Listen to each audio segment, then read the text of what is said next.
Too, so my previous video ran out of battery, out of memory. So pretty much what I wanted to show you guys is that once I install the running lights, which is right here, and I'm able to turn them on with ignition switch on only, I can turn on my fog lights without interfering with anything else, and my park lights will stay on.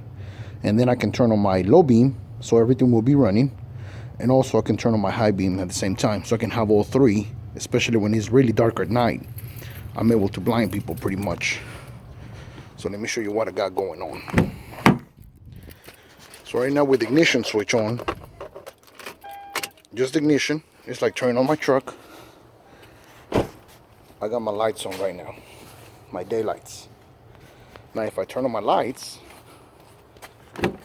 which in this case I'm gonna turn on the switch. I'm gonna turn on just the regular park lights. My park light, my running light, and my fog lights come on. Now if I turn on my high beam, or not my high beam, but my regular lights right here, switch it open, or close I should say. Now I got everything coming on. Boom, right there.